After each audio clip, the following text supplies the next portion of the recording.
So I wasn't sure if I was going to make this video, but I've been thinking a lot about the hype machine in publishing, which I think we're all familiar with. Suddenly a book is everywhere and it's got 5 stars here, starred reviews there, blurbs from every big name, and then Reese or Oprah or Jenna. Are those all the books? There's probably more book clubs or books of the month. Pick it for their choice. Magazines declare it the book of the insert season here. And the buzz is deafening. And yet, sometimes when you actually sit down and read it, the reality does not match the marketing. The hype says luminous, brilliant, unmissable. But what's on the page feels, in fact, very missable. Like, just not worth the time. And that's the tricky part, sorting through it all. How do we tell the difference between genuine quality and PR sparkle? Because that's not just about taste, right? Taste is personal. If you love something, fantastic. Keep loving it. But quality, sometimes I feel like that's about whether the book does what it sets out to do, whether it holds up beyond the blurbs that we're giving it. So I don't know if this is going to be a series, but it's been something I've been thinking about as I've been editing the BookTube Effect video that, is a couple of weeks old now. But hey, Kevin, working on it. Where I think I'm calling this Shelf Rescue. Because for me, that's worth calling out. The notion that not every book deserves a blanket 5 stars just because it got a good push. Not every book that makes a splash actually has the substance or form to back it up. So here's what I'm doing. I think if this is a series, I am going to take a buzzy book that I have read, one where the hype machine tells us I can't miss it. I have to have this book in my life. And I'm going to ask myself, was this really worth my time? Or is there something better that I should have been reading instead? Or something that I have read that's better instead? And I want to be clear that this is not about tearing authors down, because writing a book is hard. I've done that.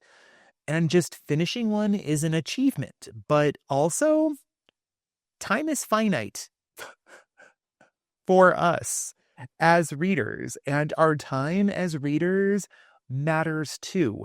And sometimes it's fair to say that this book didn't work, or a book didn't work, at least not for me. So we're going to see how this goes. I'm Nick, and this is Dr. Cranky Pants Reads, and today we're talking about All That Life Can Afford by Emily Everett, which has been a Reese's book club pick, a starred review darling, and a book that had a lot of hype. And now that I've finished it, I want to talk about, did it earn it? And that's what we're going to do. We're going to find it out. And I'm going to be really uncomfortable about it.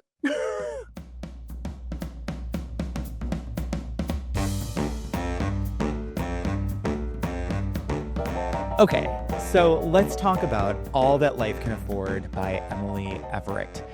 Because really, this premise, honestly, on paper, this book sounds like my absolute jam. We've got a fish out of water story. A working class American student moves to London after her mom dies, juggling grad school and tutoring rich kids. She falls in love with the ultra-wealthy Wilder family. Think yachts in Saint-Tropez, opulent London flats, and champagne. Wardrobes with name brands and the whole shebang. Now, thematically, this book wants to be about class, about belonging, about the danger of reinvention. And it brings about questions like, what are you willing to sacrifice to fit in? And when does ambition become self-betrayal? Which is really interesting. Plus, it's set in London, and I love London. I want to live in London. I want to love books that are set in London. So if you're set in London, you're already halfway there to winning me over. And then when you add in a nod to Austen, social class commentary, I mean, hi, I'm there. I'm with it. Right? And yes, it's a Reese's book club pick. I'm going to own some bias here because sometimes that seal of approval makes me feel a little icky. I don't always trust it. It feels a little gross at times. So not entirely, but I have read some really good ones she's picked, but I've also read a dud or two. So possibly because of all of this, this book was everywhere. And that's where the hype kicks in. Because not only was this a Reese's pick, it was an new spring book, a Harper's Bazaar best book coming out this spring, a Town and Country must read, a Washington Post noteworthy book, a Woman's World's best beach read, an Apple Books must listen audiobook, a BookBub's new best popular fiction. Needless to say, this thing was everywhere. And then the blurbs. The blurbs. Harper's Bazaar called it a glittering debut, a love letter to London, while USA Today said the Austen nods and messy main characters made this one of my favorite reads of 2025. Page 6, that Page 6, said it's like drinking a lavender latte in a sunlit cafe in London while journaling about your quarter-life crisis. And then my dear, lovely Catherine Newman blurbed it. She said it sparkled. She said it was luminous. Catherine, did we read the same book? Were you being held hostage, forced to binge Kardashians on loop until you agreed to blurb this? Blink twice if you need help, because Sandwich was luminous. This arrived without batteries. So with all that hype in mind, I cracked the spine, expecting at least a little fizzy Austen riff.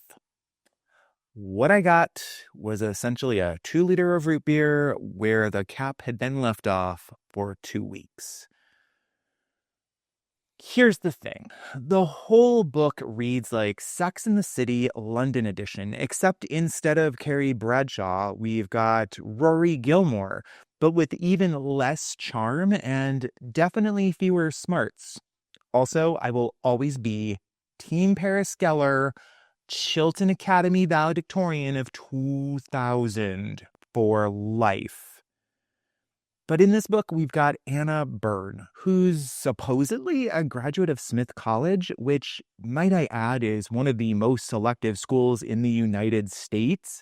She's smart enough to tutor rich kids for their SATs, but somehow also manages to wander through life like she's just now discovering how class and wealth work for the very first time, as though her entire elite education hasn't equipped her to critique these exact things. Help it make sense. And that's really the core problem. This book keeps telling me Anna is smart, she's insightful, she's desirable. But it never actually shows me any of this. What it shows me is a dull protagonist with no interior life.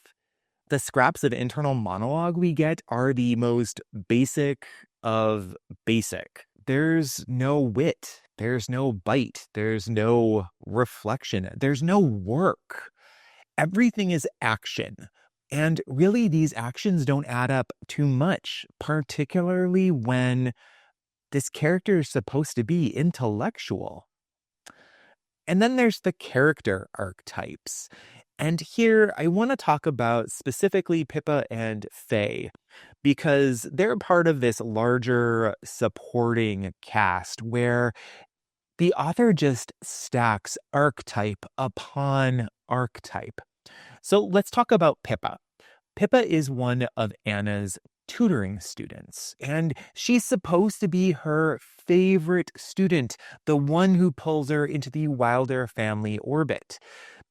But she actually rarely appears in the actual story. She's barely there, popping up at the beginning, providing the entrance for Anna to walk into this world of wealth, and then vanishes for about 200 pages, only to appear as a device near the end. And Pippa doesn't really exist as a person. She exists as a function, which really is true of all of the characters. And that's basically the blueprint of the entire novel. Characters aren't characters. They're tools. They're pawns in the larger game of telling the story of Anna becoming. Now let's talk about Faye. Faye is Pippa's older sister, and at first she's written as manipulative, yes, but sly, controlled, very British. She's the kind of person who undermines with a smirk, not a scream, and then out of nowhere becomes the biggest baddie, like full public exposure, humiliating Anna in front of everyone. And that's not even consistent with how Faye had been operating before. It's this weird plot twist without a character arc, really meant to highlight the differences between Faye and Anna, with neither of them really fully being understood about how they got there. And then the morning after, Anna suddenly decides, oh, Faye was actually right. As though really Anna just needed a nap and a croissant to completely change her worldview. Like I said before, everything in this book is action. Nothing is truly earned. Absolutely nothing. It just comes into being. And that's not particularly interesting for me as a reader. The other thing that this book tries to do is really talk about class, about belonging, and the cost of reinvention. It is, after all, a book that is grounded in the Austen line of plots. But it doesn't really do much with helping us understand what it's trying to tell us about those Austenian plot lines. What it really gives us is caricature. The wealthy, they are shallow, they are careless, they are oblivious, and the worst potential versions of themselves. The working class friends, they are loyal, they are forgiving, they are those salt of the earth types. But again, there's no nuance. There's no complexity. There are broad strokes, roles to be filled. And the perfect example comes during the oyster fiasco. During a birthday trip that one of the wealthy friends takes Anna on for her birthday, a waiter brings too many oysters, and only Anna notices that the poor waiter will have to cover the cost. This is supposed to be this weird, aha, the rich are careless moment, but it doesn't read like an observation. It reads like a didactic teaching aid, like a worksheet for class Satire 101. And then there's the forgiveness arc, otherwise known as Pancakes. Because then we have Anna's friends Liv and Andre, who are her supposed true anchors in London. They are fellow classmates at the college that she is attending for her master's. And lo and behold, she up and abandons them when she falls in with this moneyed crowd. She moves out of their apartment that they share together, and part of the arrangement is she pays the council tax on that apartment. And so when she finds someone to sublease, she forgets to pay the council tax and nearly gets everyone evicted. And then when the entire house of cards comes falling back down, she crawls back and they forgive her instantly over pancakes. Pancakes. Which, granted, pancakes are a symbol in the book. However, there's no messiness here, right? Like, it's a symbol without real meaning at all because there are no consequences. Where are the consequences? These friends should be furious. Instead, the book hands her absolution like it's on a breakfast menu. And then there's the gold digger hypocrisy, because Anna herself is pretty insufferable. She is so in love with London, so needs to live there, so thinks that it's going to change her life, that at one point, after she's infiltrated this group of wealthy friends, she's accused of being a gold digger. And she's aghast. Remember that whole thing I alluded to earlier where Anna just wakes up and goes, "Oh, Faye was right. Yep, that's this moment." And before she takes her nap in a croissant, she's absolutely scandalized by the suggestion. But all the while, she is borrowing people's clothing without asking. She's house-sitting mansions. She's taking every perk available and actively angling for proximity to wealth. Girl, own it. Think about it. You don't get to clutch your pearls when someone finally calls it what it is. Particularly, again, if you are someone who has supposedly been to these elite institutions yourself, who should be able to think these through. And let's talk Austen. Because this book keeps getting sold as an Austen homage. But homage requires wit, satire, a sharp moral edge. And what we get here is really scaffolding without spark. This is essentially Pride and Prejudice cosplay. And I think that's what frustrates me the most. One, because I know every beat of the story, because it literally is just cosplay. There's a reason why Austen's stories still resonate. But if you're going to invoke her, you need to bring something new and something alive. Whereas this book just rehashes tropes. It doesn't add to the conversation. It's incredibly dry and not in an Alan Reed's witty British way. It's dry in a desert, parched, nothing grows here kind of way. But here's where the shelf rescue comes in. Just because this book shelf destructed doesn't mean the themes are hopeless. So let me give you 3 books that actually do this well. The first book that I think you should pick up instead of this one is Pineapple Street by Jenny Jackson. If what drew you in was the promise of class commentary, but you wanted more than caricature, go straight to Pineapple Street, because this book takes us into the Stockton family, who are old money Brooklynites living in a world of inherited wealth and complicated expectations. You've got 3 sisters at the center. Darlie, who gave up her trust fund for love, Georgiana, the baby of the family, idealistic but naive, and Sasha, the outsider, who married into the family but never quite got accepted because, horror of horrors, she's from A, Rhode Island, and B, not from old money. This book, it alternates perspectives so you actually see how each woman grapples with that privilege and that identity.